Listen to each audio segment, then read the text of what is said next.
Shabbat Shalom, happy Sabbath, and welcome to the Friday night Sabbath Eve Bible study for this 10th day of the 8th month on God's holy sacred calendar, the calendar of the future, the calendar that will be the only calendar used on the face of this earth by God's government, which will be a worldwide government. When Jesus Christ returns, the governments that are pictured by what's in this, on these two columns, this statue from Daniel chapter 2 that pictures all the world-ruling governments since King Nebuchadnezzar back in the time of Babylon. Right down, he was the head of gold, do you remember, from Daniel's explanation to the king of a revealing that God had made of the dream that King Nebuchadnezzar had. Nebuchadnezzar was that head of gold, the first world-ruling empire, followed by a second, a third, and then a fourth, a great and terrible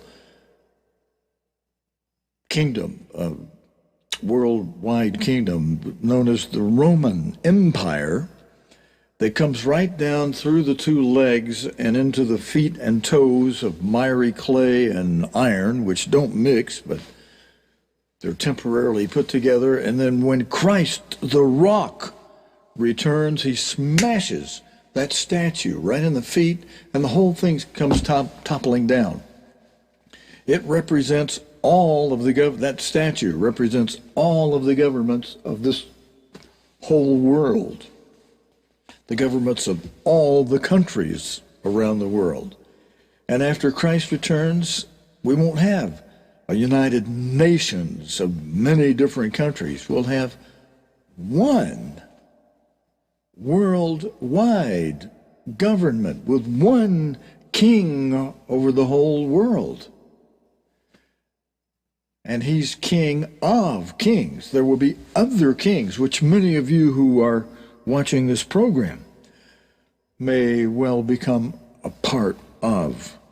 God willing, and he is willing. He's predestined a spring harvest, a small harvesting of disciples, teachers, kings, priests, to become kings and priests in his government. Now, many of you who are here, I'm really preaching to the choir. You know this, but hopefully hearing that is a refreshing news to your mind while we are still in this present evil world, as the Apostle Paul and Peter called it, or one of them called it, this present evil world, until Jesus Christ returns. That's where we are. And where are we date-wise? All right, I mentioned that we're on the sacred calendar, the Hebrew calendar. We are at the 10th day of the 8th month, and interposing that with a calendar that we have to live with somewhat until Christ returns, we are in this month of October. Down on the bottom row, I have a projection of that. Now here's a calendar. Here's the calendar for 2022. It's on our calendar page on cogtv.org, calendar. You can either put /calendar after cogtv.org, or just go to the homepage, cogtv.org, and look for the calendar menu on the right side of your screen. Just press the calendar button, and it'll take you to a page where if you scroll down a little bit, you'll find this 2022 Roman calendar with the feast days for 2022 highlighted with different colors. Purple for the annual holy days, pink for the night of the Passover foot washing service, which in 2022, you can see over there in April, the pink is on the date for the 14th. That means the evening of the 14th is the Passover.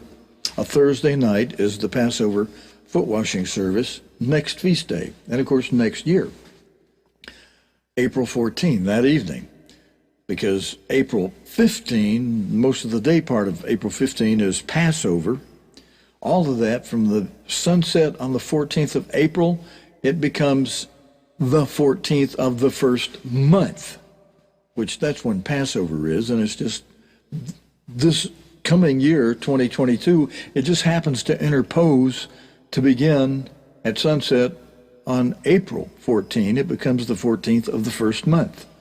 But at midnight, when it becomes the 15th of April, it's still the 14th of the first month on God's calendar. It doesn't always work out that way. It just happened to interpose with April 14 this year. And but I want to show you something I did that I think you'll appreciate on our calendar page. Let's see, what have I got there? Oh, I've got a line. Up at the top is the last 4 months of 2021. And where you see the yellow, I have the yellow. Let's see if we can bring that in a little tighter.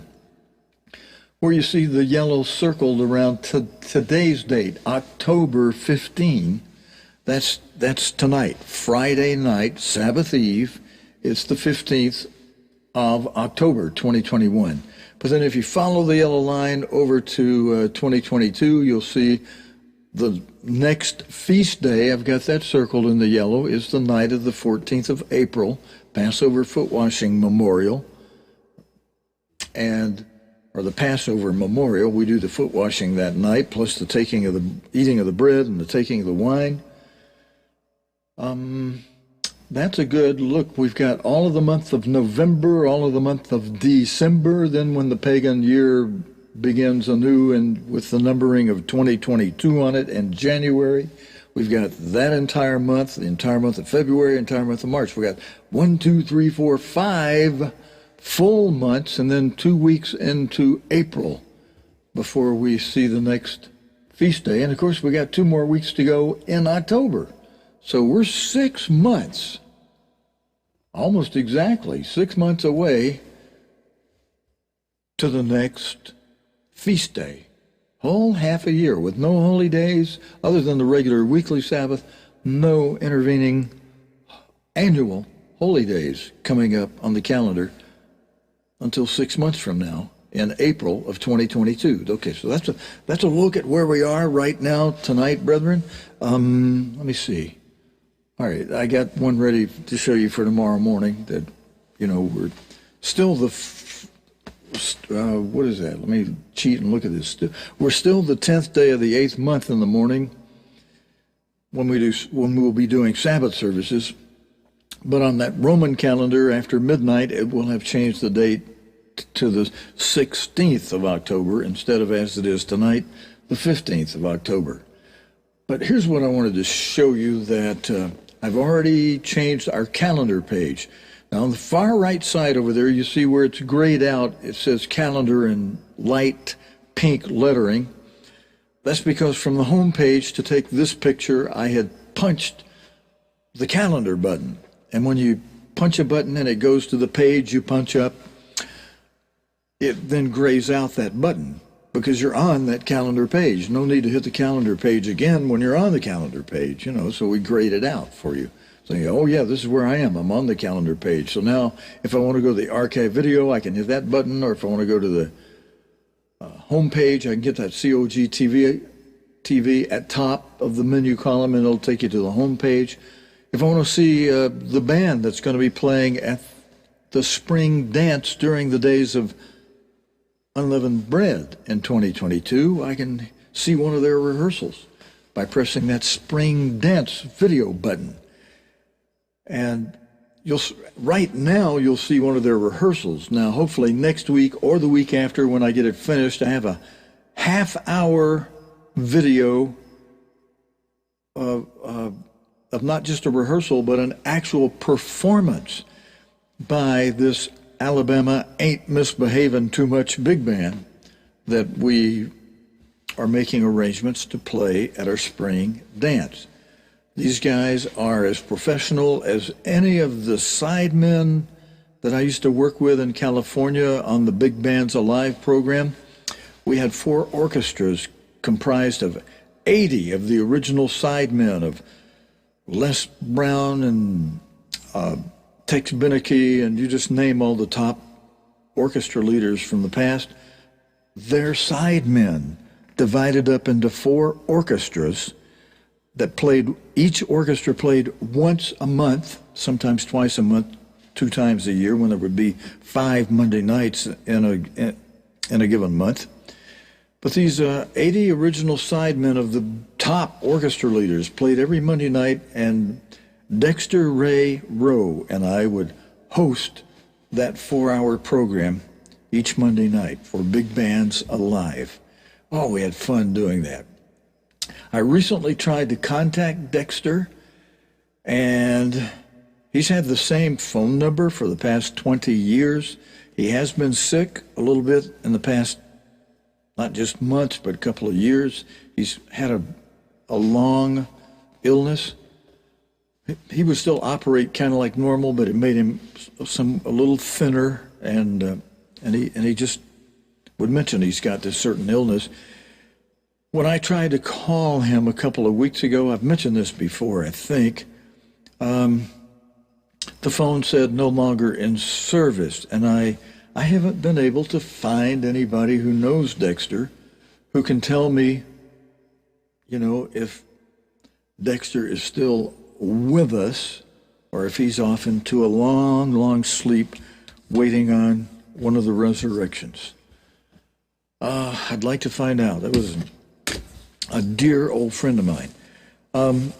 There are some brethren who've lost loved ones this week. I have an announcement on the weekly bulletin page. You can see that. It's very fresh.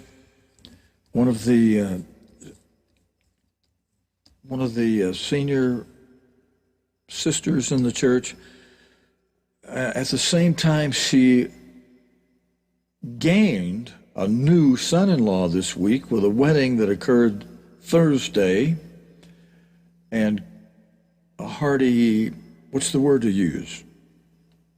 People in the world, they use the word congratulations. Well, I'd like to say something better than congratulations. Well wishes for a wonderful future.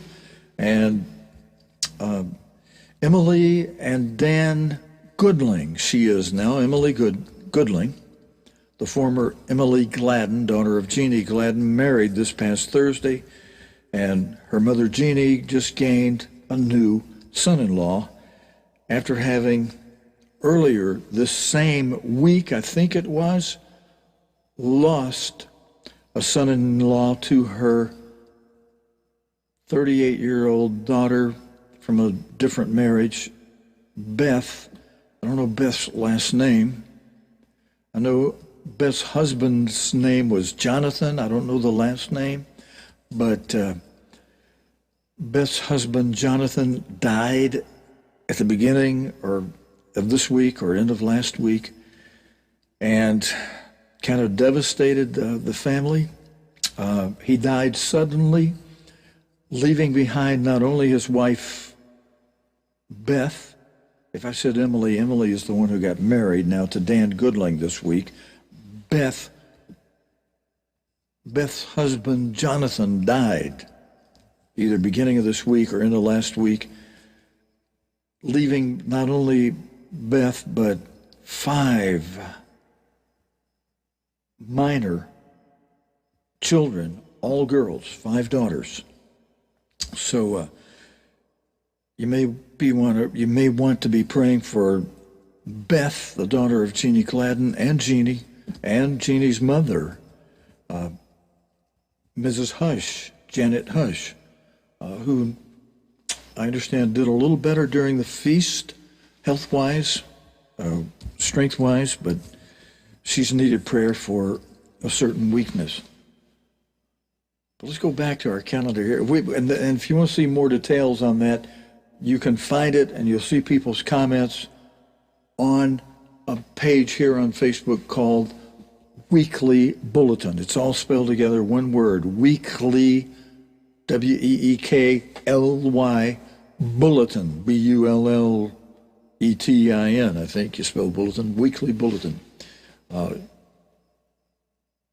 That's the post before the one tonight that's announcing that we're live streaming here on this page on Facebook. We're also live streaming on YouTube, and on our own homepage, cogtv.org. I've been encouraging you to, this is a page, this is a calendar, the calendar page from our cogtv.org website. COGTV stands for Church of God Television. As I say almost every time I mention that, it's not a church group you can join. This is the name of our ministry, our television ministry, simply called Church of God Television Ministry. And Church of God Television, abbreviated cogtv.org, is where you find it on the its web domain on the website, on the World Wide Web.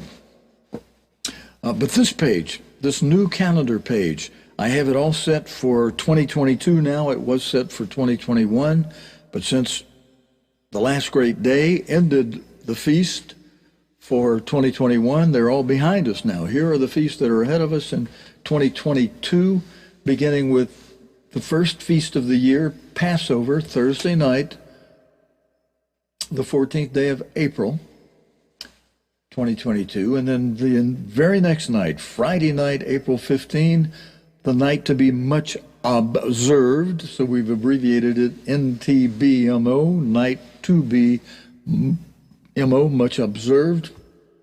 Some people will acronym or abbreviate this as N number 2 BMO. I used to do it that way until one of our sisters chewed me out and said, I don't like that. Just use the letter. So I don't always take orders from all of you, but, sometimes I say, okay, all right, look, I haven't heard any praise of doing B2 BMO, or N2 BMO, so I changed it to NTBMO, night to be much observed. And in the past, I know we used to call it the night to be much remembered. That's what it was called when I first came into the church back in 1969 in Miami, Florida. Darrell Henson, the minister there at the time. But as he announced, Mr. Armstrong had said, look, the scripture, we have the scripture that says, remember the Sabbath day to keep it holy, remember the Sabbath day. And we kind of adopted that expression over to night to be much observed. We would call it the night to be much remembered, similar to remember the Sabbath day to keep it holy. And night to be much observed is an annual Sabbath day. It's an annual holy day.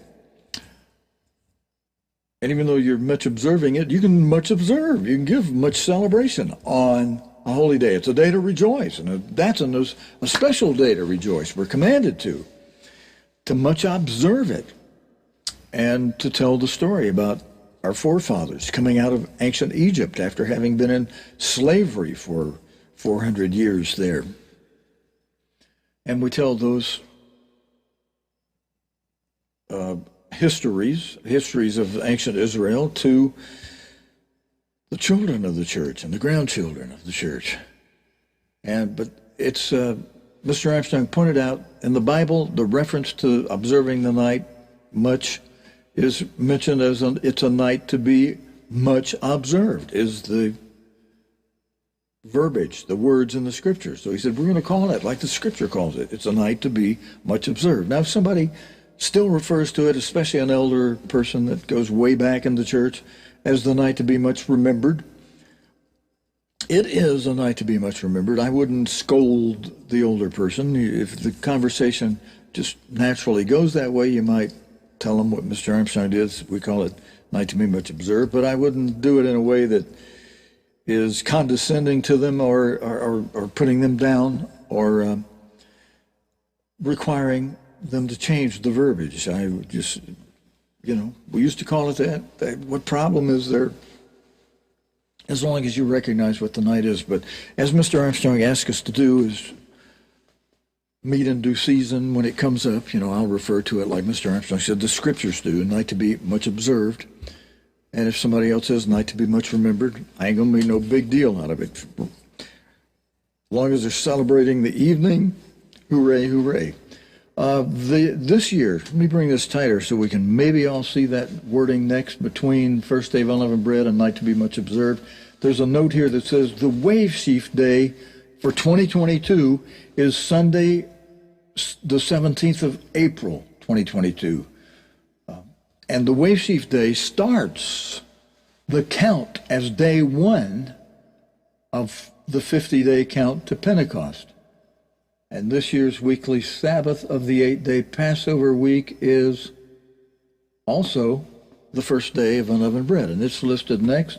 First day of unleavened bread is on the Sabbath in 2022. I didn't mean to say this year, but next year. Next year in 2022, the first day of unleavened bread is on the Sabbath, the 16th day of April. Now, that brings up something I want we should all remember. And, even though we're 6 months ahead of it, we don't all of a sudden have to be changing our thinking when something comes up if we could know ahead of time. When this comes up this year, the first day of unleavened bread is going to occur on a Sabbath. And when Mr. Armstrong first instructed the church from the Philadelphia era, with its 19 members initially, who were willing to keep the annual holy days, and that's what distinguished those 19 new brethren from the previous Sardis era that Mr. Armstrong had been preaching to, helping and working with. But when he told them about the annual Sabbaths, and when he told their leader about the annual Sabbath, even though the leader said, you're right, Mr. Armstrong, but I'm not going to require that of my people, because I don't think they'll want to do it. I don't think they want to change to it. And so we're not going to teach it. We're not going to require it of people. And sure enough, when Mr. Armstrong would reveal it to those who would voluntarily come under his preaching, they would poo-poo it. How would you like that if you're preaching, brethren, you who are going to be kings and priests in the world tomorrow, in one city, 5 cities, 10 cities, we're rewarded according to our works. The one who gained 1 talent got 1 city to rule over. The one who got 5 got 5. The one who got 10, he got 10. The one who got none had the one thing he had taken away, and it was given to the one who had 10 as a little bonus. He had 10 plus 1 now. But you who are going to be kings and priests over at least 1 city, possibly more, hopefully, suppose when you're delivering a sermon on a Sabbath and you remind people that Feast of Passover is coming up, the days of unleavened bread are coming up, and the people start making moaning noises and saying, "Oh, yeah, we don't have to keep that if we don't want to. We're not going to keep it." Well, then you're going to have to remind those people, all right, first of all, your rain, if you don't come up and keep the Feast of Tabernacles, your rain is going to be cut off. And then if a year goes by and the next year you don't keep it, we're going to repeat the plagues of Egypt on the people in your city.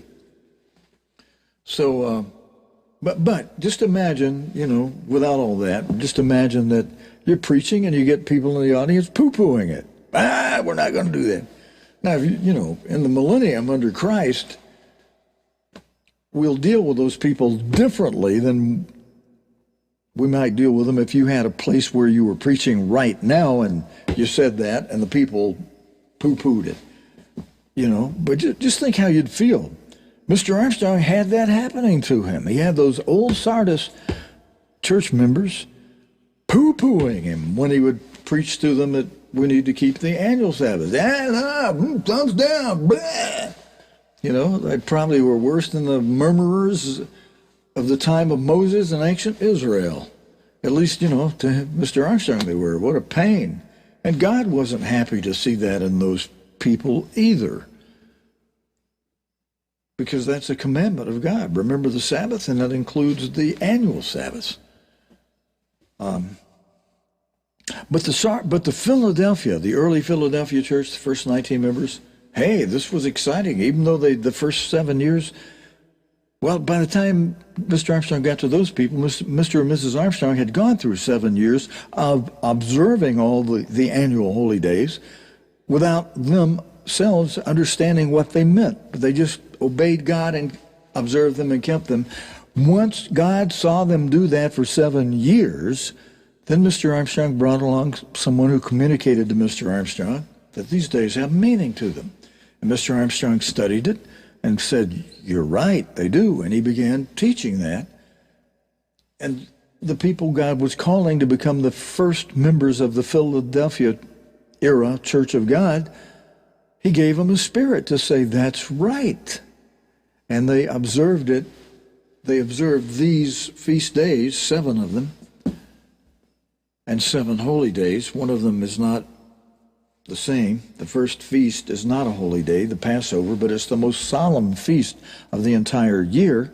We quickly catch up the even number of feast days and holy days by the second feast. The Feast of Unleavened Bread has 2 annual Sabbaths, 2 holy days within the second feast. So by the time the second feast is ended, we've had 2 holy days. Both of those holy days were in the Feast of Unleavened Bread, but we had 2 holy days in it. So at the end of the second feast, we've had 2 holy days, with the Passover remaining a day that's not an annual Sabbath. You can work on that day. What else is restricted on the Sabbath? We're commanded to assemble on most annual Sabbaths. Even if we assemble here on the internet, we're to assemble together. Passover, you don't have to do that. Passover, you can hold that in your home, as many people do now while we're scattered. And there's instructions from headquarters, from Mr. Armstrong, on how to conduct the Passover at home. We also conduct it here on cogtv.org by playing Mr. Armstrong's last Passover memorial he did from Pasadena. We've got a recording. We got video with it, and we play that on Passover and on the second Passover. But after the first and last day of unleavened bread, 16th and 22nd day of April, a Sabbath for the first, a Friday for the last day of unleavened bread, sandwiched in there we have the date for the second Passover in 2022. There are always 30 or 40 people every year who would miss, sometimes a few more than that, who would miss the regular Passover service, for whom we held in the Fine Arts lecture room and performance room. We would hold the second Passover there for them. Roman Bork and I would open that up and prepare for it, and 1 or 2 other people would help us, but Robin Weber gave us the assignment to work together on providing second Passover for people. We'd get a minister to conduct it, but we'd have everything else all set up and welcome people as they came in and help them know what's going to happen. It'd be a small number of people, 30, 40, 50, sometimes 60, but, still relatively small compared to 1,200, 1,000, 2,000 people on the regular Passover night in Pasadena, meeting in both gymnasiums and then later the auditorium. We kind of switched back to doing it from the gymnasium because for a Passover foot washing service, we could go into the natatorium where the water, it was just more convenient to do it there, and we didn't mess up the auditorium by doing it in the natatorium and the gymnasium. Because of, all that water and changing water and washing feet and towels and stuff. But second Passover in 2022 will be the evening of May 14. That'll be a Saturday night. Now, normally, for the regular Passover evening, one of the postponement rules is that the first Passover cannot be on a Saturday night after the Sabbath. And that's because you got a whole community. It'd be very disruptive, everybody doing that following the Sabbath. But when there's just a few people who have to do a makeup of keeping the Passover with the second Passover, God did not God did not put a postponement restriction against the second Passover. He simply said, do it the 14th of the second month. And he didn't make any allowance for changing it if it occurred on a Saturday night after the Sabbath, because just a few people. We could get that set up on Friday and have it for Saturday night. So this year it'll be Saturday night, May 14th, second Passover. Then listed next is Pentecost. This year it'll be Sunday, June 5. Now, we're going to stop there. The rest of the dates, you can see them on here. Trumpets is 26 September. Atonement is 5th of October, 2022. Feast of Tabernacles is in October next year. One of the nights will be exactly 1 year from the Roman calendar date tonight, although it's not 1 year from God's calendar, but it's 1 year from the Roman calendar. The 15th of October falls in between the 10th and the 17th for the first and last day of Tabernacles and the last great day, the 8th day of the feast. That's all right here on our calendar page on cogtv.org. You just, over on the right side, you can see the calendar button grayed out. When you're on the home page, it's not grayed out. When you put your finger on that button or you put your mouse arrow button over on it and click on it, it'll open up this page. And there are more things below this page. Do I have that on the next slide? No. But what I do have, if you scroll down below in the menu item, scroll it up, you'll see a tab over there. By the way, do you see I've made the tabs bigger? On a small mobile device, my tabs, like the COGTV tab at the top of the menu area, they were all that height. And on a small, they make these all kind of sizes. They make little tiny small ones. They make bigger ones. But on these extremely small ones, when a button is real small, it's hard to get your finger on that button sometimes. And then you miss and you hit the wrong button, it takes you to another page you didn't want, you got to come back. Or else, if the same menu is there, you just got to try to hit it again. Anyway, I made them larger to make it easier for my finger and your finger on small devices to be able to open up the various pages. And if you scroll down a little bit, one or two below, there's, after calendar, there's the Contact Us page.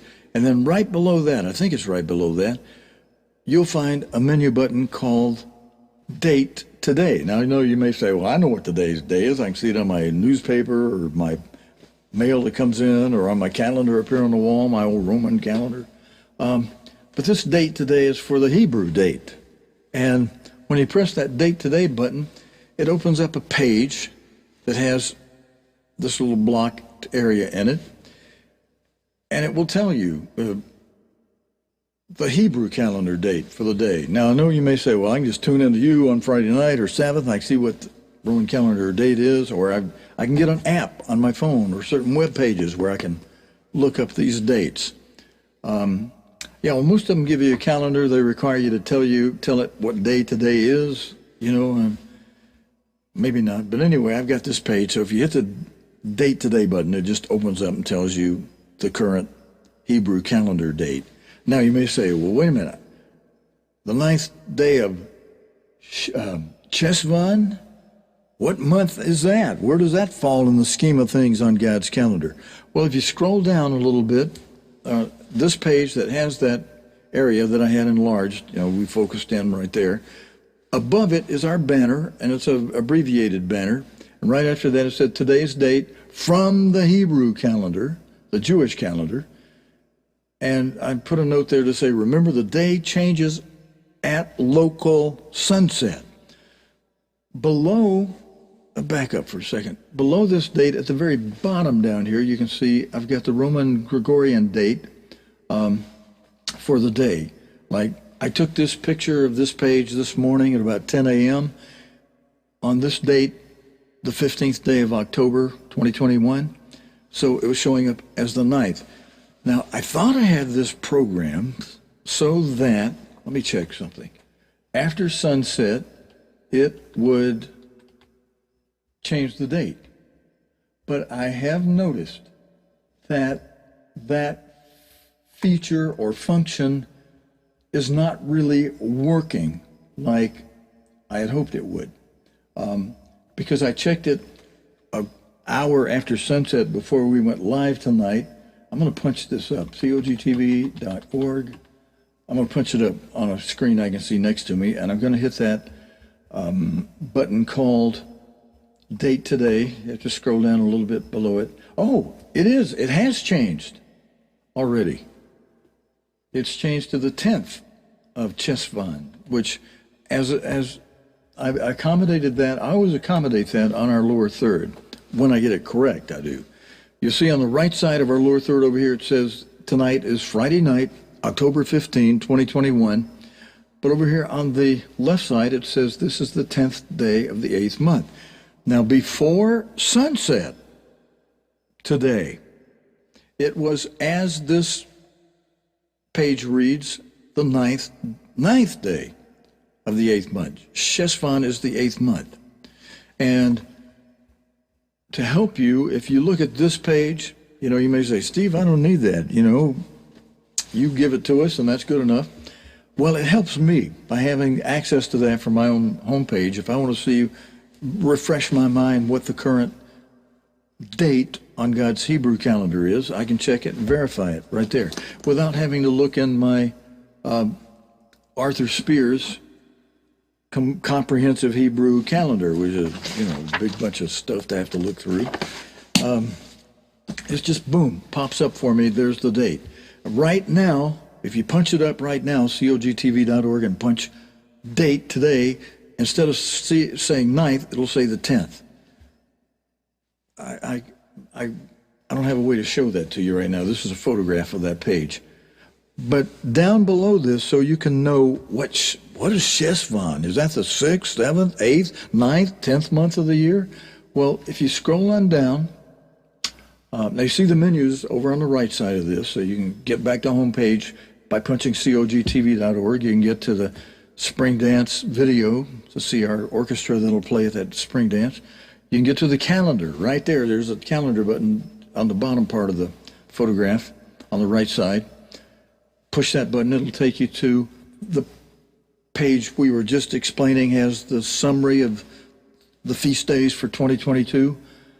But on this page, the Date Today page, you scroll on down, you can find a graphical listing of the feast and holy days for 2022 in a graphic format down below.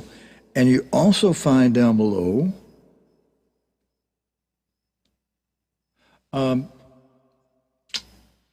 calendars, Gregorian Roman calendars, with the Hebrew feast days, God's annual Sabbaths and the feast days, highlighted with colors behind the dates. And also at the top area here, I hope I've got a close-up of this, there's a explanation of the months of the year. God just numbered them. Month 1, month 2, month 3, month 4. Chesvan is month number 8. I've got it highlighted with yellow right there. You'll see that on our calendar page. It highlights that explanation area in yellow. Yeah, here we go. Here's a close-up for us. See, there's month number 1, and it explains that Abib or Nisan are... Now, Nisan, interestingly, was the Babylonian name for the month number 1. It was mentioned in Nehemiah 2, verse 1, and Esther 2, verse 7, but it was... or 3 verse, Esther 3, verse 7, but it was the Babylonian name. And ancient Israel had lived in Babylon when they were taken captive there, so they picked up the way the Babylonians called it with Babylonish name. But in the Bible, God makes a reference in Exodus 13, verses 4 and 23 to it as Abib or Aviv. Aviv, however you would pronounce that in Hebrew, and in Deuteronomy 16 and in a couple other chapters. So all through here, we explain, when you see the source I'm using for today's date comes from a very authentic as Arthur Spears' work on the Hebrew calendar, and they use the Jewish, the old Babylonish names of the months. So we've got an explanation chart here. So if you say, what month is Shesvan? Well, just look here where you see I've got it highlighted. You can see Shesvan is month number 8. So today is the 10th day of the 8th month. After sunset today. Before sunset it was the 9th. After sunset it is the 10th. All through morning and afternoon until sunset tomorrow, it still will be the 10th day of the 8th month. With the 9th month, 10th month, 11th month, 12th month all to go before we get to the first month and the 14th of the first month. All right, what else we got on that, new on that page? I've got at the bottom of either the calendar page or the date-to-day page, I think it's the bottom of the calendar page, a spreadsheet I did while I was studying the subject of counting Pentecost. And I put on this chart in the top area there, the only days of the week on which Passover can occur. Each of these days would be the 14th of the first month in various years. In some years, the 14th of the first month will be on a Sabbath. That's what the S stands for, Sabbath. In some years, the 14th will be on a Friday. That's what the F stands for, a Friday. Some years, the 14th will occur on a Wednesday, the 14th of the first month, the day of Passover. In some years, Passover, the 14th of the first month, will occur on a Monday. Passover cannot occur on a Tuesday or a Thursday or a Sunday. But it can occur on a Sabbath, Friday, a Monday, or Wednesday. You might say, well, why are you running the weeks backwards, Steve? Sabbath to Monday. Why didn't you run Monday to Sabbath? Well, because if you look at the next row relative to these days of the week on which Passover can occur, a Sabbath, a Friday, a Wednesday, or a Monday, is what days in the first month, what dates in the first month the weekly Sabbath can occur. And since a weekly Sabbath can only occur on the 14th in a week, in a year when the Passover begins on the Sabbath, or is on the Sabbath, the weekly Sabbath is the 14th that year. So, and you see as it goes, we go 14, 15, 17, 19. So that makes it match up to run the days in reverse. Sabbath, Friday, Wednesday, Monday, so we can have 14, 15, 17, 19, a natural chronological flow on the calendar. So, and the only thing we're considering about what day of the week it is on that day of the week, if Passover occurs on the Sabbath, then that Passover is that Sabbath, that weekly Sabbath is the weekly Sabbath that determines the wave sheaf day. Proof of that's the correct way to do it is found in 1 Kings either 6 or 16. I think it's 1 Kings 6, where it describes the time when ancient Israel went into the promised land. And the very next day was the wave sheaf day. They went in, or the Passover that year was the Sabbath. And the very next day was the wave sheaf day.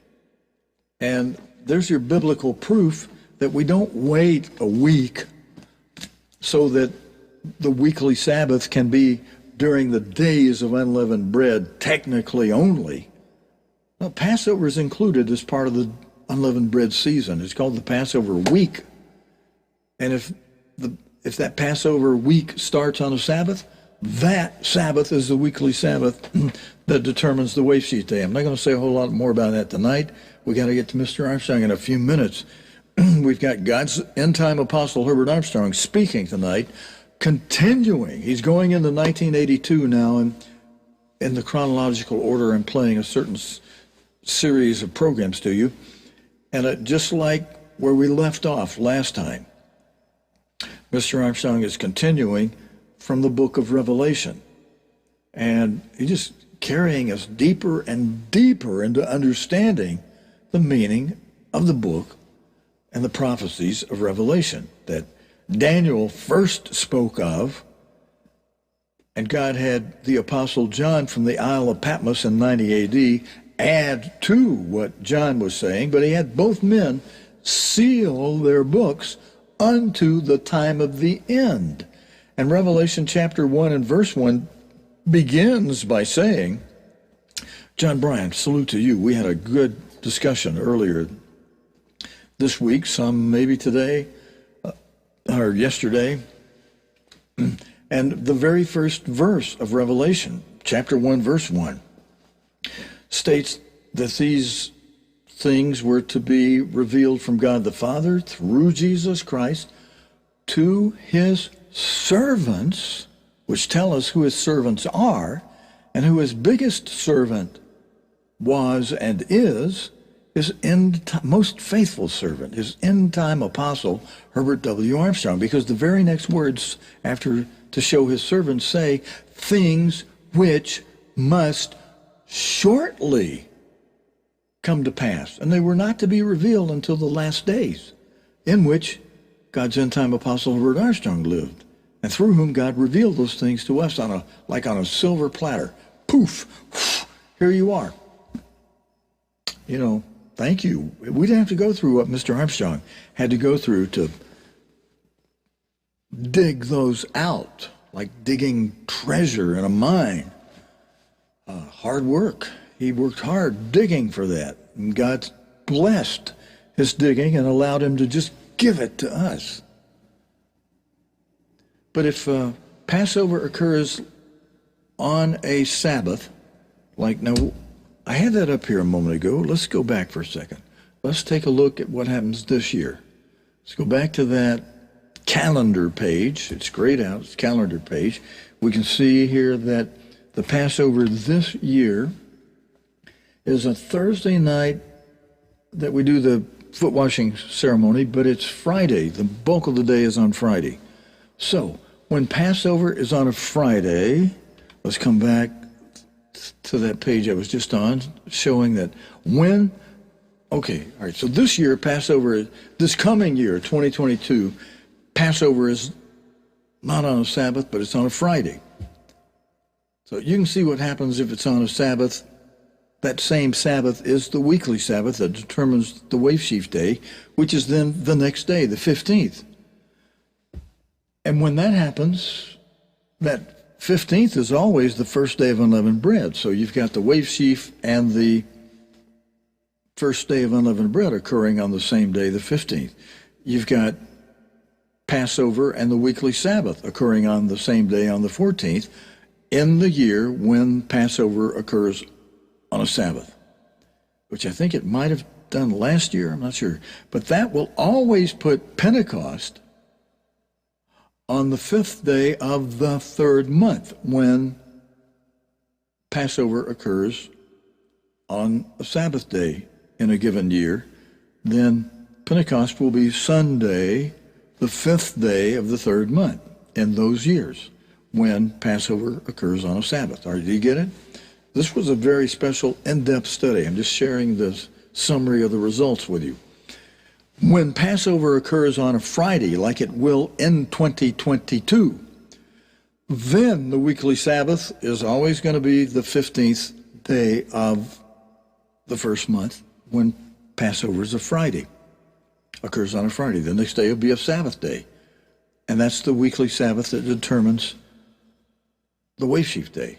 Now, in that case, that makes that 15th. You got Passover on Friday, then you have the weekly Sabbath being the 15th, which is in those years, like it will be this coming year in 2022, the weekly Sabbath and the annual Sabbath will be the same day, because the 15th of the first month is the first day of unleavened bread.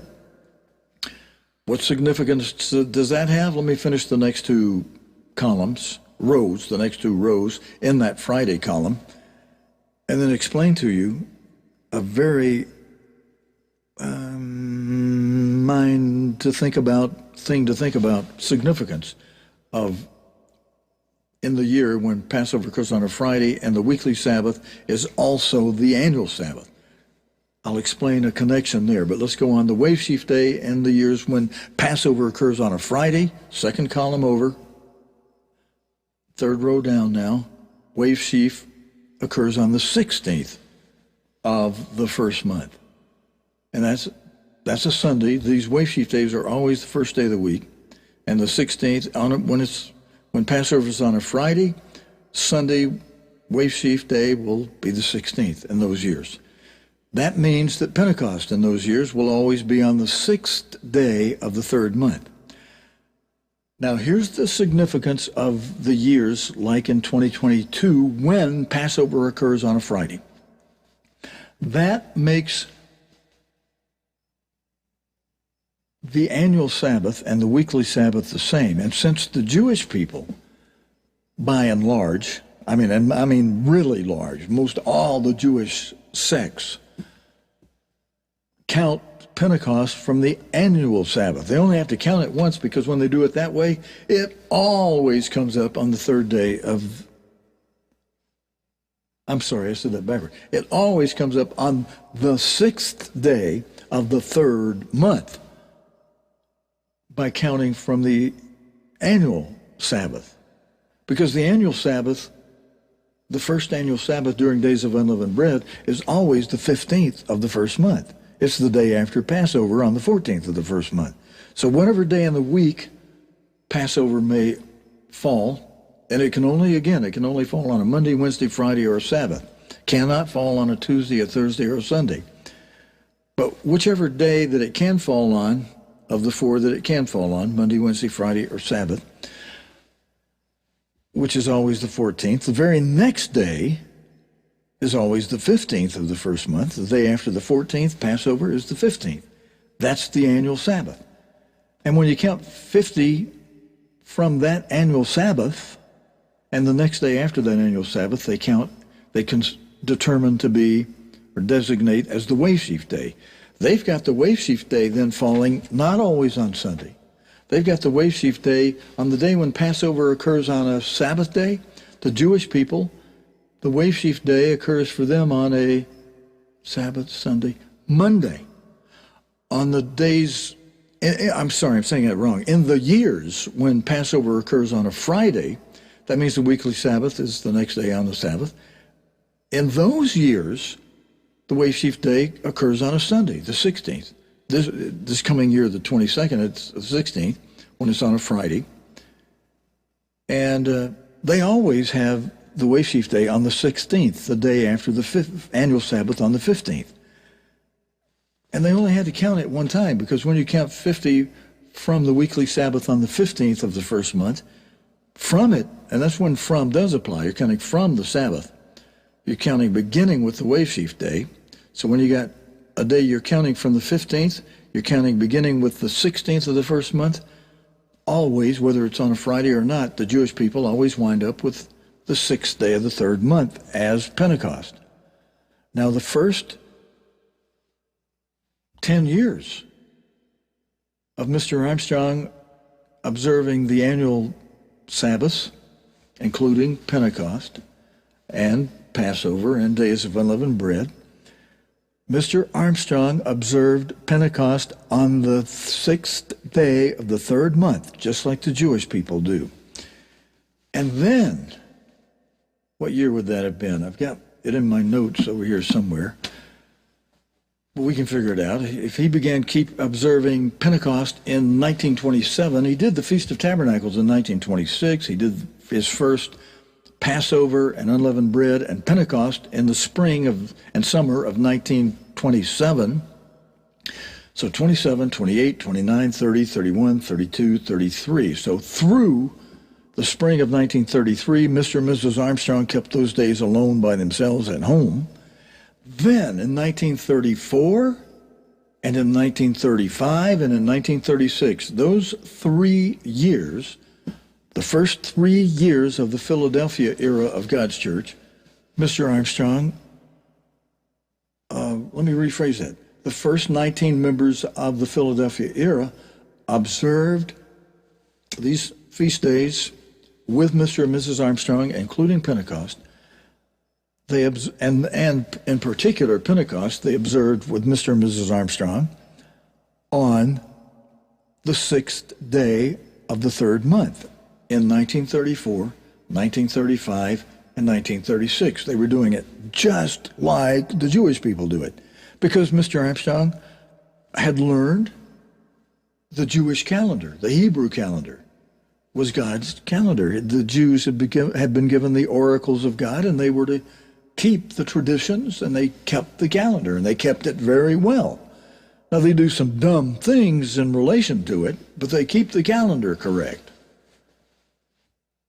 And one of the dumb things is they were counting Pentecost from the annual Sabbath, the first day of unleavened bread, always, no matter what days of the week they fell on.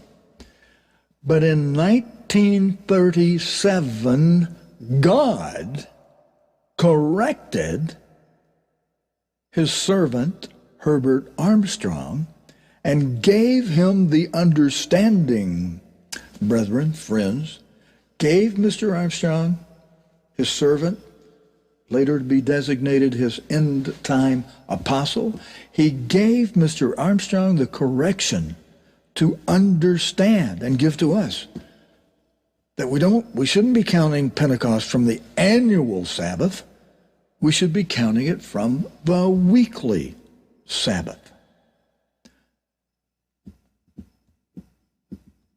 How would we know that? You go again.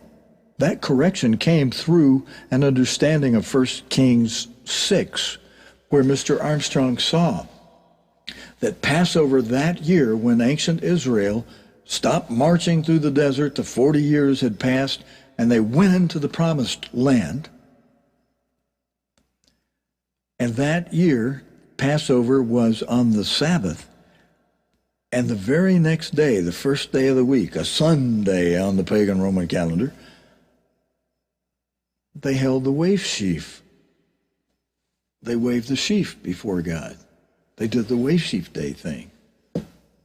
That was in a year, the first column, when Passover was on a Sabbath in the year ancient Israel, 1 Kings 6, went into the promised land. I'm going to check myself real quick. We got to hurry because will you allow me to check myself by in the morning on that, whether it's 1 Kings 6 or 16 and the exact verses, so we can finish this up real quickly and get to Mr. Armstrong on Revelation. But this is important for you to know, even though we're 6 months ahead of when this is going to come up to begin the counting from Passover. We're 6 months away from Passover, so we're way ahead of it. But you know, if you get it in your head now and start to understand it, you know, and if it takes you a while to get your head wrapped around this, you got 6 months to straighten out, you know, and you can ask me any questions you want. I've studied this thoroughly. You will not be able to trick me on this at all. I mean, I can answer you. I've studied it. I paid $200 for this book by Arthur Spear. I got the one that goes from 1900 through 2100. Many ministers who are conscientious will acquire Arthur Spear's The Comprehensive Hebrew Calendar because he is the authority of the authorities on this, and he's printed all the dates, Roman calendar and Hebrew calendar, side by side, month by month, and this one from 1900 through 2100. Now, some ministers have acquired the book that only goes from 2000 through 2100, or, you know, because they say, hey, I just need the current one. And you pay $50 to $100 for those. But I got this one because I was able to find it at a little bit of a discount, even though it's a brand new book. And I shelled out the books for it because I wanted to be able to check the dates when Mr. Armstrong was originally observing the spring and fall holy days by himself alone and home with his wife and with the early Philadelphia era church. So I could check those dates, which I've done extremely thoroughly. And what was I going to say about that? Okay, we just got to push on through this. And so by studying this and studying the lectures that from the front of the book that Mr. Spear gives, you know, and his background and credentials, which are impeccable, by the way, you can figure this out. You can figure this out yourself, but I'm giving it to you here. I worked it out with a spreadsheet. And so the Jewish people always count from the annual Sabbath of the first day of unleavened bread, 50, always keep Pentecost on the 6th day of the 3rd month. Mr. Armstrong did that the first 10 years. Then God showed him, 1 Kings. Ancient Israel went into the promised land, did the wave sheaf in the promised land on the first day of the week after a Sabbath Pentecost. After a Sabbath Passover just the day before. So for you people that are trying to wait and make sure that the weekly Sabbath is during only the 7 days of unleavened bread, you've got biblical proof that it can be on the Passover. The weekly Sabbath can be the Passover. And not only can be, but it actually was on the first Passover that ancient Israel kept after coming into the promised land. And that was written up in the Bible. Not handed down through oral tradition, but written up in your Bible. So any of you who've been deceived into waiting a week before you do the count to Pentecost and make Wave Sheaf Day a whole week late, you're doing it unbiblically. There's biblical proof that it is from the day that is Passover when Passover falls on a weekly Sabbath. Okay, so God gave that correction to Mr. Armstrong that you need to count from the weekly Sabbath. So you only have these 4 patterns. If the Passover falls on a Sabbath day, then your weekly Sabbath is that same day. If it falls on the Sabbath, that weekly Sabbath is the weekly Sabbath. Real simple. And that weekly Sabbath is the 14th. The Wave Sheaf Day then is Sunday the 15th. And you count beginning with the Wave Sheaf Day. You count from the weekly Sabbath, beginning with the Wave Sheaf Day. See, there's where the language got confused by the translators in Revelation. You are counting from a weekly Sabbath, but you are counting beginning with the Wave Sheaf Day. The Wave Sheaf Day is the day after the weekly Sabbath. Pentecost is the 50th day from the weekly Sabbath, beginning your 50-day count with Wave Sheaf Day. 1, 2, 3, 4, 5, 6, 7, 8, 7 weeks of 7, and the day after the 7th Sabbath is day 50. It's always the day after the 7th Sabbath day is the same as the day after a weekly Sabbath. First day of the week. Wave Sheaf Day, always first day of the week. Pentecost, always the first day of the week. Wave Sheaf, it's the way it counts out. And when Passover occurs on a Friday, like it will this coming year, Thursday night after sunset, and the bulk of the Passover is on Friday. Then the weekly Sabbath is the next day. The weekly Sabbath after Passover is the 15th of the first month, and then the Wave Sheaf Day the next day, Sunday the 16th. And because that weekly Sabbath is also the annual Sabbath, the 15th day of the first month, see it in the second column? 15th of the first month is the first day of unleavened bread. So this coming year on 2022, we're counting from the same weekly Sabbath, which is also the annual Sabbath for the way the Jews count it. And the Wave Sheaf Day is the next day, so we're both having this Wave Sheaf Day in 2022 on Sunday. And then when I say we both, I'm saying God's church and the Jewish people will also have the Pentecost on the 6th day of the 3rd month next year, 2022, because Passover begins on a Friday that year. Every year it begins on a Friday, it'll have that pattern.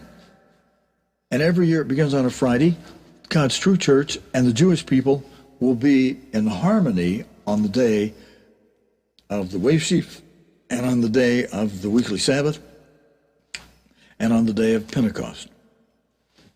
But only in those years when Passover occurs on a Friday.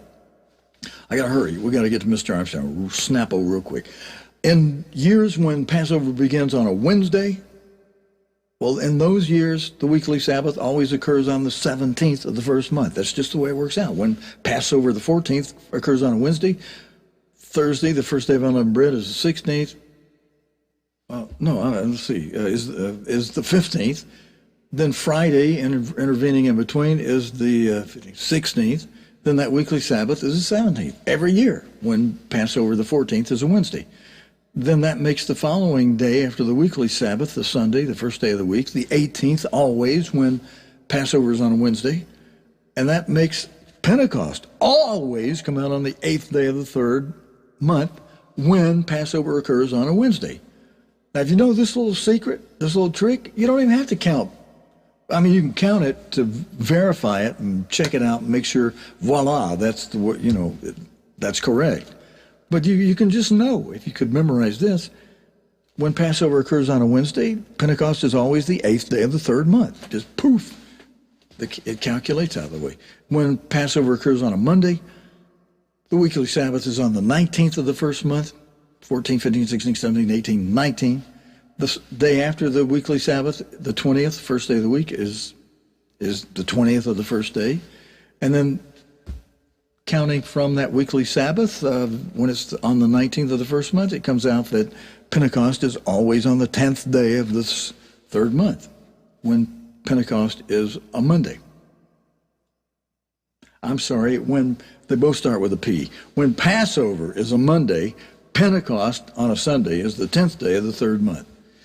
Okay, I didn't mean to confuse you on the last one, but we got to hurry and get to Mr. Armstrong. But I do want to show you this. I do count it every year. Do I have a close-up? I think I did have a close-up of the calendar for 2022. Well, I've got the last part of 2021 pictured with 2022. Let me bring it in tight here. And you see that green area right after the foot washing service in pink, and then Passover in red, and then the purple for the first day of unleavened bread, then a dark green for the wave sheaf day, and then the other green during the days of unleavened bread up to the purple that's the last day of unleavened bread, and then all the other green with the holy day that's the last day, and with the wave sheaf. There's 50 of those little green areas. Well, in the green area, except they turn purple when they're holy days.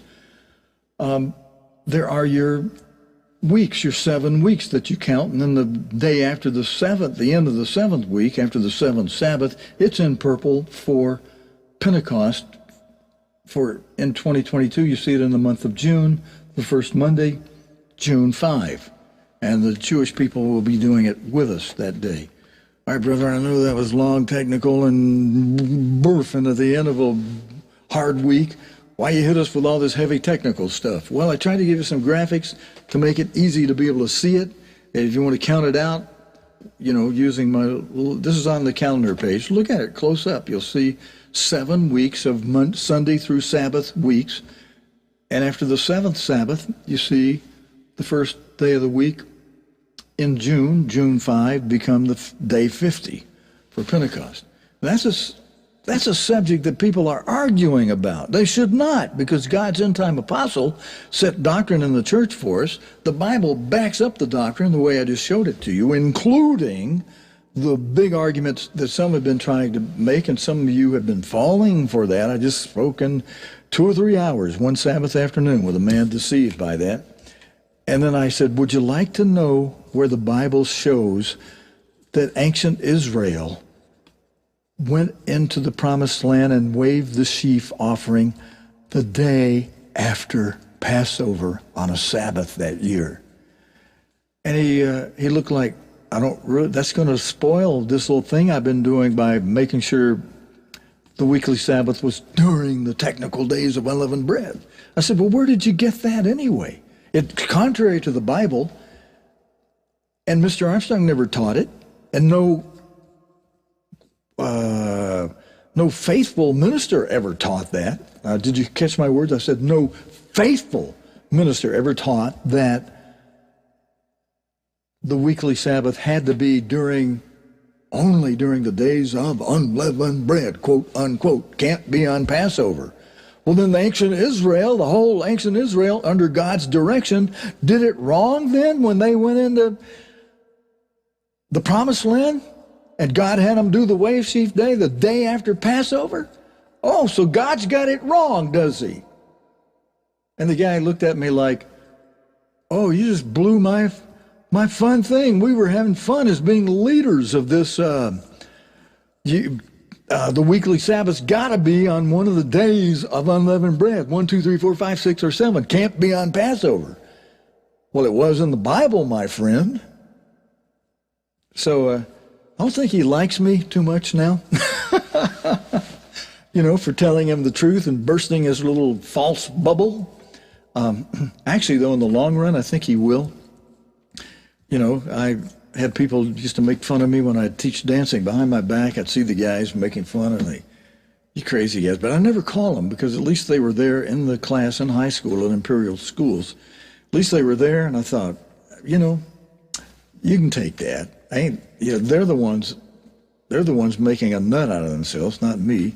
And one of them wrote me from Bricket Wood and said, Steve, I used to make funny things behind you when you were leading us and teaching us dance steps. And he said, I want to apologize and I want to thank you, because I was able to really use those dance steps my first year at college in Bricket Wood when they held an annual dance. I was able to get out there and do stuff a lot of the other guys couldn't. And I looked good, and I thought of you, and I thought, well, I need to thank Stephen, and I need to apologize to him, tell him what I did. I wrote him back, said, Jerry, I won't tell you his last name, but I said, Jerry, I saw you. I just decided not to call you out on it. I figured someday you might appreciate it, and I'm glad to hear from you that you did and that you do. All right, Brendan, we hope you won't mind if we go a few minutes overtime tonight, since I kind of waxed long and on this subject. I hope it's helpful to you. I hope you appreciate it. I did a lot of work to figure this out, to green shade all the days, the 50 days of the 7 weeks that we count. It's a feast of weeks. There's 7 weeks that are the 1, 2, 3, 4, 5, 6, 7 weeks. And then the day after all those 7 weeks are over is a separate day, like the last great day separate, the 8th day of the feast. The 50th day of the Feast of Weeks is a separate day. It's Pentecost. It is day 50, not day 51. Any Bible that tries to tell you otherwise is a phony, false Bible. Fake.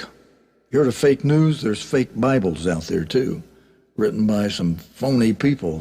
One of them had their head cut off.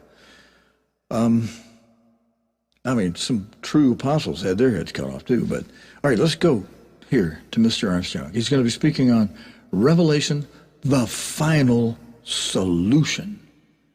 And it picks up from where we last left off with Mr. Armstrong, where he last left off in Revelation. So, brethren, it's something you should understand and want to pay careful and close attention to. We'll comment about what Mr. Armstrong said in this talk here when we pick up tomorrow with the Sabbath. Not tomorrow. Don't say that incorrectly. It's still the Sabbath in the morning. So I should only be saying when we pick up in the morning, still on the Sabbath, we'll talk about what Mr. Armstrong gives us in this tonight. And then we'll have to wrap. I'll just come back and say a quick so long after Mr. Armstrong finishes. But stay with us through God's end time Apostle Herbert Armstrong explaining more revelation from the book of Revelation that God gave to Jesus Christ, the Father gave to Christ to give to his servants, and especially his most faithful servant to give to us, his servants, but with Mr. Armstrong leading his servants, that God gave this to. The Father gave it through Christ, through Herbert Armstrong, to us. Let's give good ear. I'm going to put his lower third up here as we begin it. I don't think that'll hurt this. And here is God's end time apostle for tonight. With the message, with his telecast from 1982 for tonight, Herbert W. Armstrong.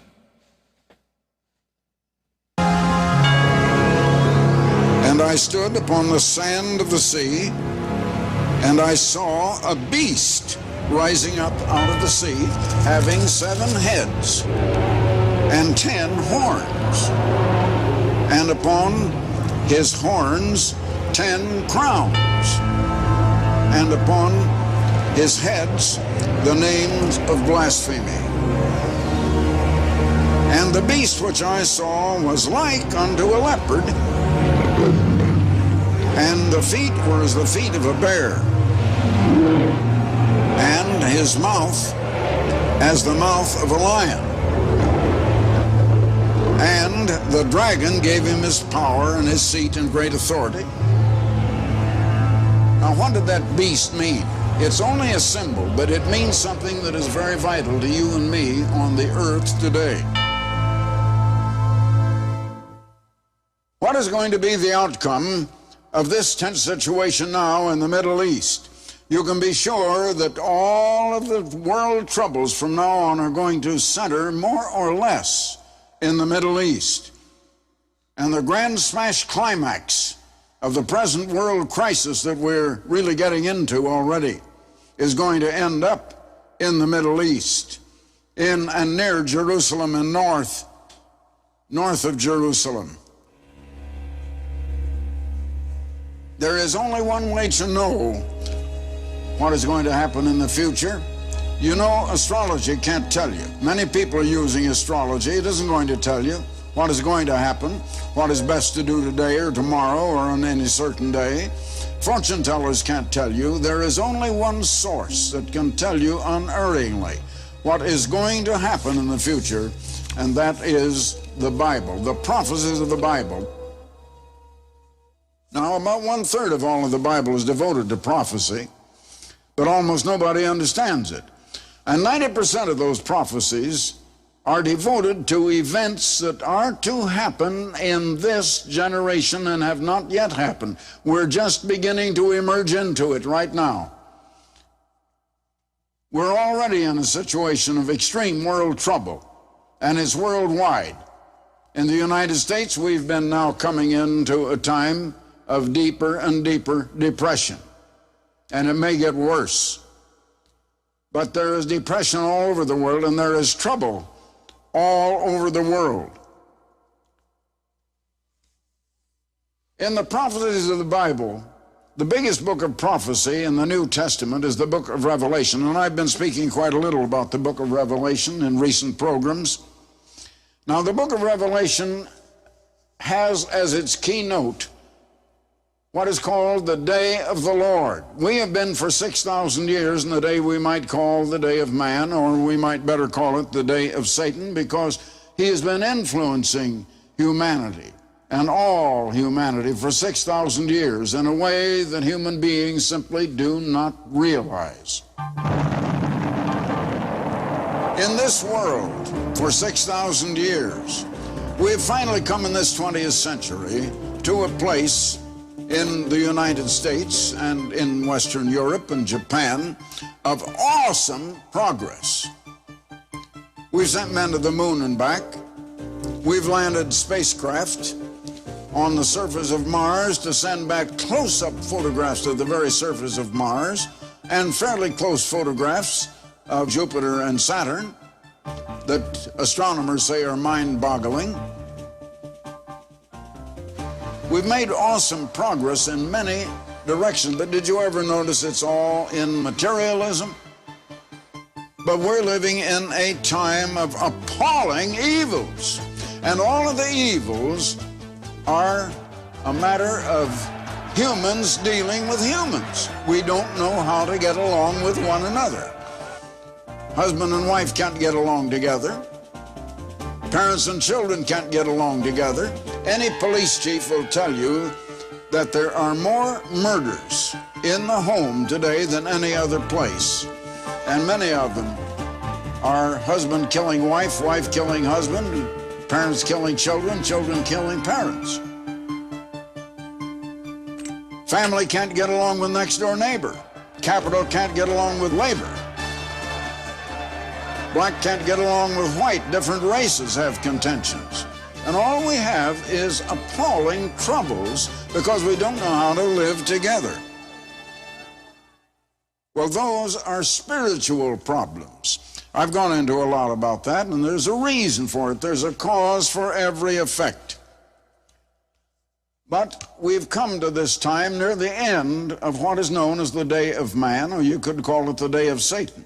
The day of the Lord is the time when the very Creator, God Almighty, is going to intervene in world affairs supernaturally, is going to once again send Jesus Christ back to this earth in the power and the glory of the eternal Creator God, and is going to bring this world to its senses and is going to bring us at last world peace.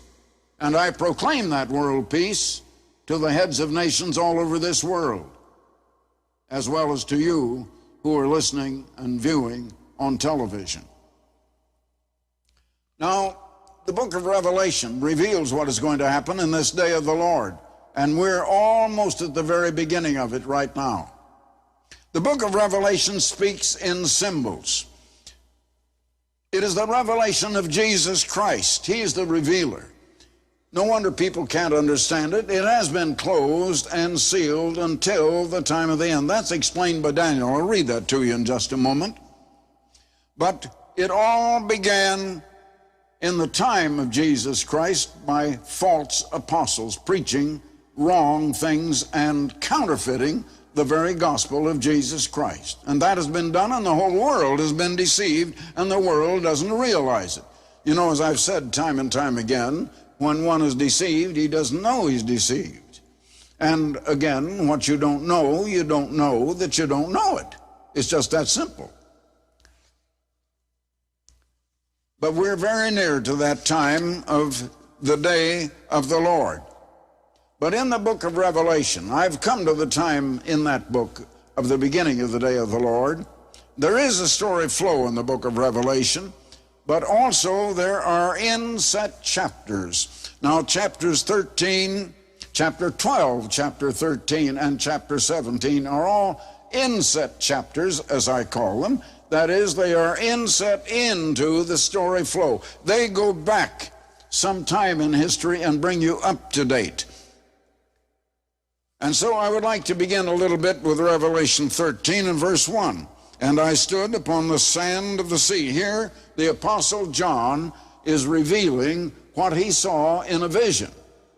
He was in a vision in the Isle of Patmos in the Mediterranean Sea. In a vision, he was caught up to heaven, where he saw many things that were going to happen on the earth.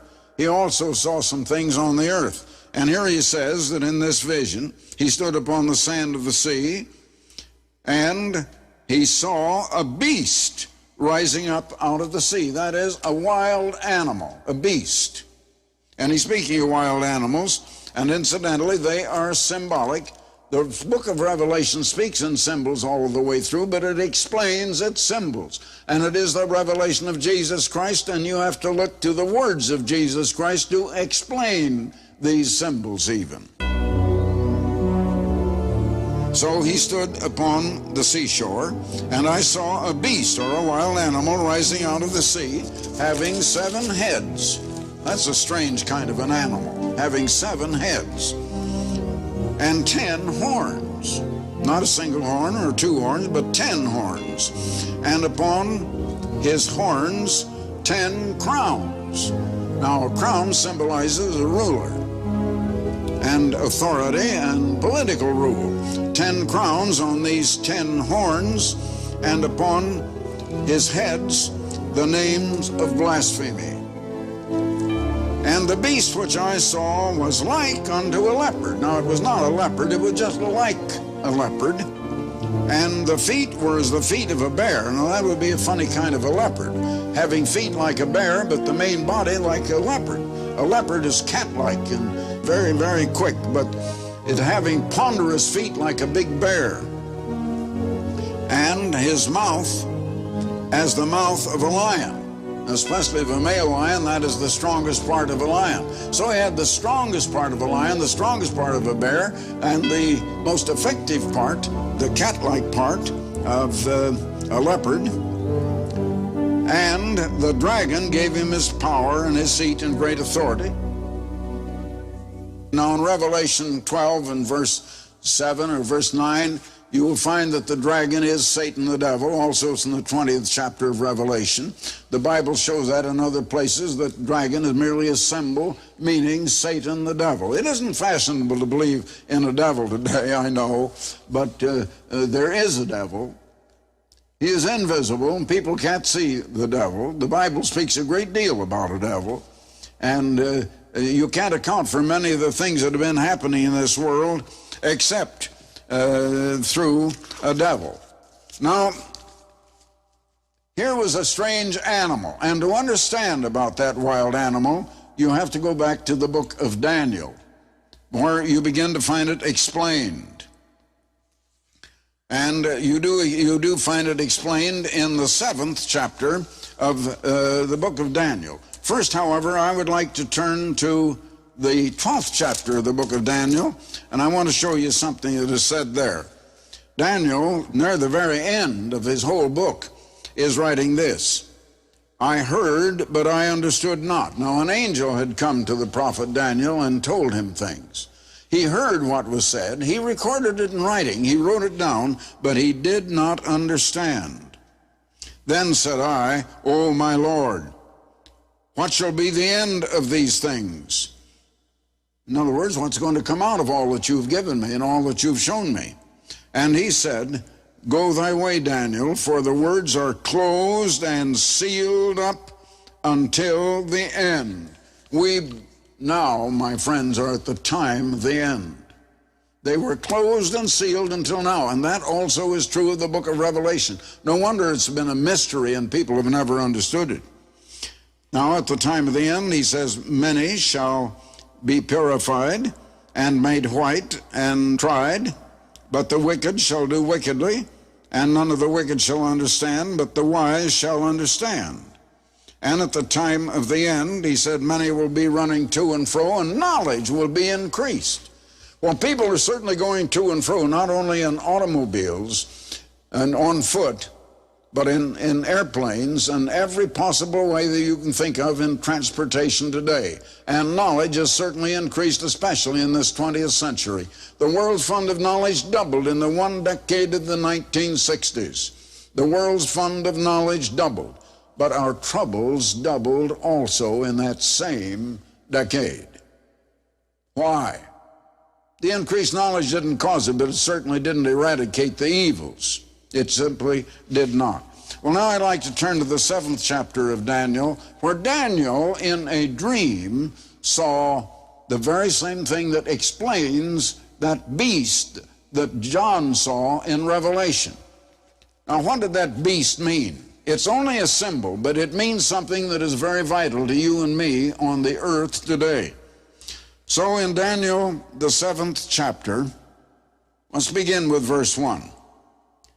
In the first year of Belshazzar, the king of Babylon, almost 600 years before Christ at this time, he says, I, Daniel, had a dream and visions of his head upon his bed, and then he wrote the dream and told the sum of the matters. Daniel spake and said, I saw in my night visions by night, and behold, the 4 winds of heaven over the great sea, and 4 great beasts, not one, but 4 great beasts, came up from the sea, diverse one from the other. The first was like a lion. Now he saw a beast that was like a lion. Then he beheld a second beast that was like a bear with his ponderous feet. And then he saw a third like a leopard. Now here we see the same thing we saw one beast in Revelation. It was like a leopard, but it had the feet of a bear and the mouth of a lion. And here we find the first beast that Daniel saw was like a lion. The second was like a bear, not a bear, but was like a bear. The third was like a leopard. And that beast had also 4 heads. Not 7 heads, but 4 heads this leopard did. And dominion was given unto him. Dominion means power, political rule, as we're going to see. And now verse 7. After this I saw in the night visions, and behold, a 4th beast dreadful and terrible, and strong exceedingly. And it had great iron teeth. Notice the iron in this beast. It devoured, and it brake in pieces, and stamped the residue with the feet of it. And it was diverse from all of the beasts that were before it, and it had 10 horns. Now here are the 10 horns, and here are really 7 heads, because the first beast had a head, the second beast had a head, the third beast, like a leopard, had 4 heads, and that makes 6 heads altogether. And the fourth beast, of course, had a head, and on that is the 7 heads. But on the fourth beast, which came later, were the 10 horns. Now we have the beasts, and you see what John saw in the book of Revelation was a composite of these. It had the cat-like quickness of a leopard, it had ponderous feet of a bear, and it had the strength of the mouth of a lion. And it's like this fourth beast, and it involved all 4 of these beasts. In other words, what John saw really was this fourth beast, which had all of the power of those before it. Now, what does it mean? Why is he talking about wild animals here? What has that got to do? You know, I used to say when I was a boy, 11 years old, I used to say about something, if I thought it wasn't important, I said, well, what has that got to do with the price of putty? And you might ask, what has this got to do with the price of putty? All about these wild animals. Well, it's very, very important to you and me, because they represent things that happen in our time in the world now. Now let's get to verse 17. These great beasts are wild animals, which are 4 kings which shall arise out of the earth. Now we drop down to verse 23. Thus he said, this angel speaking to Daniel, said to him, the fourth beast shall be the 4th kingdom upon the earth, which shall be diverse from all kingdoms, and it shall devour the whole earth, and shall tread it down, and break it in pieces. This 4th wild animal then, which did have all of the quickness, the speed, and everything of a leopard, the ponderous feet of a bear, the strength of the mouth of a lion, it was stronger than any, and strong like iron. And you see what John saw really was this 4th beast, which had all of the power of those before it. Now dropping down to verse 27. And the kingdom, and the dominion, and the greatness of the kingdom under the whole heaven. So it is on earth, and it's a kingdom, it's a nation, it's a people with a government over them, shall be given to the people of the saints of the Most High, whose kingdom is an everlasting kingdom, and all dominion shall serve and obey him. Now the him there is referring to the one that will be the ruler in that kingdom. And incidentally, I think right in there I'm going to turn to something that I hadn't expected to turn to in the 3rd chapter of the book of Revelation, in a message to the 7 churches, the churches of the time since Christ. Here is the message. To him, this is the very words of Jesus Christ, to him that overcometh, that is a saint, a Christian, or as we call them, saints. You know, the Catholic Church have named many cities and towns and places after certain saints. So we have Saint this and Saint that. We have St. Louis in the United States, and we have St. Petersburg. We have San Luis Obispo. We have San Diego, which means saint, and so on. Now to him that overcometh will I grant to sit with me in my throne. Jesus Christ, as I have said time and again, was born to be a king. He gave the parable of a rich young ruler going to a far country when he went to heaven as he ascended after his resurrection to get for himself a kingdom and then to return. He had to have that kingdom given to him by God the Father at the throne of the whole universe to come down and rule over all of the nations of this earth. Now we're speaking about 4 governments on this earth. And finally, the saints are going to take it. But here, Christ is the King of Kings that is coming to rule the earth, and the saints will rule under him. Now he says, to him that overcometh will I grant to sit with me in my throne when he comes to rule over the whole earth, even as I also overcame and am set down. Now he's in heaven on his Father's throne, on my Father's throne. And so I wanted you to see that. Now then, if we're going to understand this, you have to go further back into some of the prophecies of Daniel. In the second chapter of Daniel, and I've gone through that in previous programs. I won't have time to go clear through it this time, but just a little of it. In the second chapter of Daniel, it was in the days of King Nebuchadnezzar, some 600 years before Christ. King Nebuchadnezzar had organized the first great world empire. It was the very first world empire. And he had a strange dream. It was an astonishing dream. But he wanted to know what it was, and he wanted to know what it meant. He thought it had meaning. So he called his fortune tellers, his astrologers, his Chaldeans, and so on. But he said, tell us the dream. They couldn't tell him. He demanded that they tell the dream or he was going to put them to death. Well, they said, nobody can tell you the dream. Then they found that Daniel was a prophet, a young Jewish lad that was there, had been in the captivity when the Jews had been taken captive at that time, and that somehow God was with him. And Daniel prayed, and God revealed to him what the dream was and what it meant. So he came before the king, and he said, the God of heaven has revealed this. He said, I could not do it. No man can do it, but God did reveal it to me. And he tells the king what is going to happen in the latter days. Now he saw a great image. Its head was of gold, its breast and arms were of silver, and its belly of brass or bronze, and its the legs were of iron, and the feet part of iron and part of clay. And the head was Nebuchadnezzar. The arms and the breast were another kingdom to follow him, which was the Persian kingdom, the kingdom of Persia.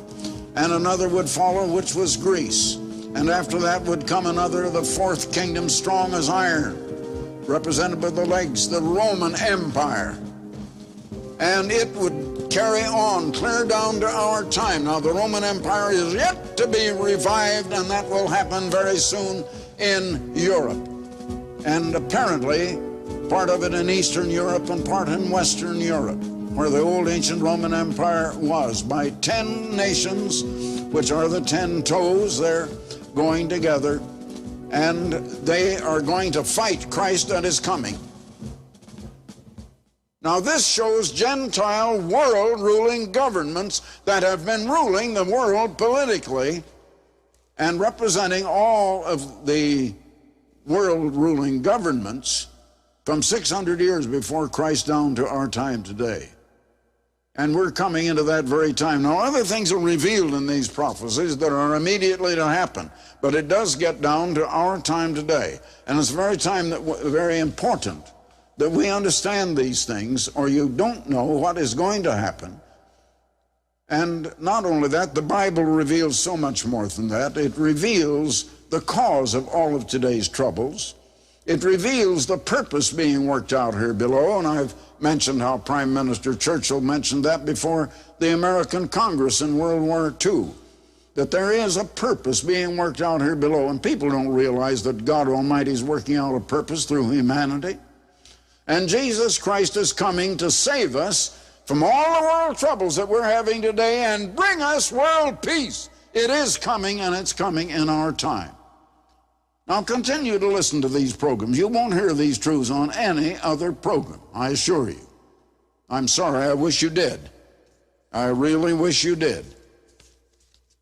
But I would also like to send you some very, very important literature that will help reveal these things to you. Now, I have a booklet, Who is the Beast? Explaining who the beast is and what is coming in the book of Revelation and how that is to be revived very soon in the Middle East and in Europe. And you're going to see it. Also, the booklet that I've mentioned many times on this program, the book of Revelation, Unveiled at Last. It will open the book of Revelation to your understanding. Now, especially this book, Who is the Beast? That beast is coming, and we don't have any fanciful interpretation of that, but the real one. And Herbert W. Armstrong speaking. Goodbye, friends. All right, a big thanks to God's end-time apostle and servant, Herbert W. Armstrong, and thank you, brethren, for those of you who were tuned in here tonight for this Bible study. That I covered a little bit of how to count to Pentecost and some detail on that, and then we had Mr. Armstrong, God's end-time apostle, picking up with more from the book of Revelation.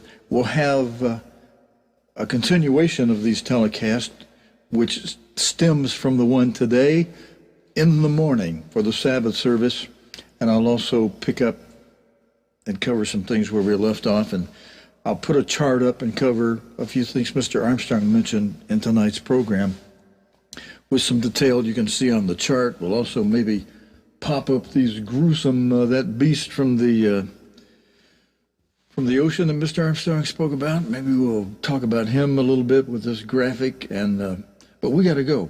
We got to get on out of here and make headway for you to get some sleep and rest, and then plan to be back here again in the morning for the Sabbath service. So let me get our closing music ready to go, and brethren, till mañana, happy Sabbath, good night's sleep, Shabbat Shalom.